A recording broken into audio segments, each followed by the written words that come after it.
আমাদের একজন অন্য ধর্মাবলম্বী ভাই তিনি একটি প্রশ্ন পাঠিয়েছেন।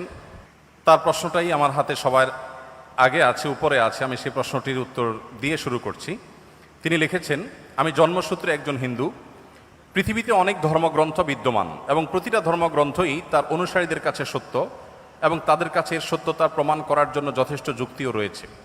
আমার প্রশ্ন হলো, আমি যদি কোনো একটা ধর্মগ্রন্থকে সঠিক বলে মেনে নিতে চাই, সেটা কিভাবে সম্ভব, কিভাবে হবে? আমি কিভাবে বুঝবো যে এটাই সঠিক, বাকিগুলো ভুল? যেহেতু সবার নিজের ধর্মগ্রন্থগুলো সঠিক বলে মনে করেন, আমি নিরপেক্ষভাবে কোনটাকে সঠিক বলে মেনে নিব এবং কেন মেনে নিব? খুবই গুরুত্বপূর্ণ এবং খুবই প্রয়োজনীয় প্রশ্ন করেছেন আমাদের এই ভাই। আমি প্রথমে তাকে ধন্যবাদ জানাই তার প্রশ্নটি আমাদের কাছে উপস্থাপন করবার জন্য।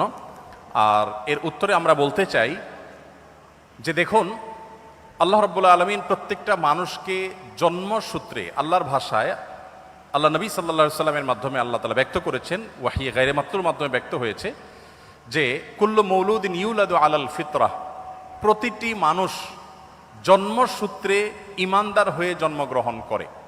প্রত্যেকটা মানুষের স্রষ্টার প্রতি বিশ্বাস, এটা নিয়েই সে দুনিয়াতে আসে। এই স্রষ্টা সংক্রান্ত যে ধারণা, এটা তার সমাজ, তার পরিবার থেকে যেটা পায় সেটাকেই সে ধারণ করে। বাকি স্রষ্টার প্রতি ধারণার এই বিশ্বাসকে নিয়েই মানুষ জন্মগ্রহণ করে। তার বাবা মা সম্পর্কে আল্লাহ নবী সাল্লাল্লাহু আলাইহি সাল্লাম বলেছেন, ইল্লা আন্না আবওয়াহু ইয়াহুদানিহি আও ইউনাসরানিহি আও ইমাজ্জিসানিহি। মানুষ যে বিভিন্ন ধর্মের অনুসারী হয়, এটা তার পরিবার থেকে যে দীক্ষা পায়, পরিবার তাকে যেদিকে গাইড করে সে সেদিকে যায়।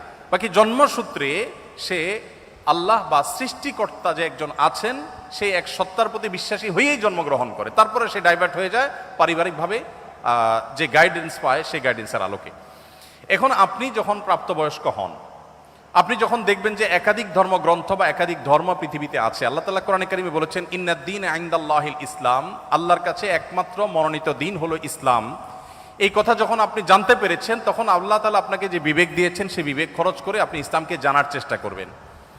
আমরা যদি কেউ অন্য ধর্মকে জানার চেষ্টা করি, বিশেষ করে আমার যে ভাই প্রশ্ন করেছেন তিনি এবং আরও যারা অন্যান্য ধর্মে আছেন, আমি যদি বলতে চাই যে তারা যদি ইসলামকে জানার চেষ্টা করেন নির্মোহভাবে, তারা যদি সত্যানুসন্ধানের দৃষ্টি নিয়ে ইসলামকে স্টাডি করেন, কোরআনকে তারা পাঠ করেন এবং পড়েন, আমার বিশ্বাস একটা সময় তারা ইসলামের সত্যতাকে খুব সহজে, খুব স্বাভাবিকভাবে উপলব্ধি করতে পারবেন। যেহেতু তিনি একজন সৃষ্টিকর্তায় বিশ্বাস করেন, অতএব সৃষ্টিকর্তার কাছে তার আকুতি থাকা উচিত, প্রার্থনা থাকা উচিত, হে মহান সৃষ্টিকর্তা, আপনি আমাকে গাইড করেন। এবং নিজের বিবেক, বুদ্ধি সবগুলোকে উন্মুক্তভাবে তিনি ব্যবহার করে তিনি কোরআনকে, আল্লাহর দ্বীনকে তিনি বোঝার চেষ্টা করা দরকার। এটা যে কোনো ধরনের মানুষের জন্যই প্রযোজ্য, যে আপনি পারিবারিকভাবে যে দ্বীন পেয়েছেন সেই দ্বীনকে আপনি রপ্ত করেন, বুঝেন। অন্য ধর্মাবলম্বী ভাই যারা আছেন তাদেরকে আমরা বলবো যে কোরআন আপনারা নির্মোহভাবে একটু পড়ার চেষ্টা করুন। ফ্রান্সের একজন পলিটিশিয়ান, তিনি একসময় ইসলামের প্রতি অনেক বেশি বিদ্বেষ লালন করতেন। 2009, 10, 11 এই সময়টাতে আমি সোশ্যাল মিডিয়াতে আমার ফেসবুক আইডিতে তার ছবি, নাম দিয়ে অনেক লেখালেখি করেছি তার ইসলাম বিদ্বেষের কারণে, মুসলমানদের প্রতি বিদ্বেষের কারণে। বেশ কিছুদিন পর, বোধহয় গত কিছুদিন আগে, এক ভদ্রলোক আমাকে দেখালেন ইউটিউবে তার একটা ভিডিও। আমি দেখে তো অবাক হলাম যে এই ভদ্রলোক একজন পলিটিশিয়ান ছিলেন, পাওয়ারফুল পলিটিশিয়ান ছিলেন। তিনি কোরআন এবং নবী করিম সাল্লাল্লাহু আলাইহি সাল্লামের সিরাত, এটাকে অধ্যয়ন করে উনি অধ্যয়ন করেছেন হলো মুসলমানদের দোষ ধরার জন্য, কিন্তু অধ্যয়ন করে তিনি একটা পর্যায়ে ইসলাম গ্রহণ করেছেন। অতএব আমি আমার এই প্রশ্নকর্তা বন্ধুকে বলবো, আপনি দুটি জিনিস, একটি হলো আপনি মুক্ত মন নিয়ে কোরআনে কারিমটা একটু পড়ুন এবং প্রিয় নবী সাল্লাল্লাহু আলাইহি ওয়াসাল্লাম পুরো জীবনীটা একবার পড়ুন।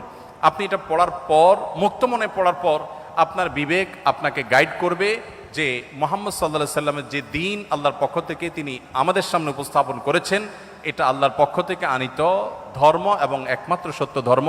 এবং ইন্নাদ-দীন ইনদাল্লাহিল ইসলাম, এই আয়াতের মর্ম আপনি উপলব্ধি করতে পারবেন যদি কোরআনটা আপনি নির্মোহভাবে পড়েন এবং নবী সাল্লাল্লাহু আলাইহি ওয়াসাল্লামের সিরাতটা আপনি পাঠ করেন।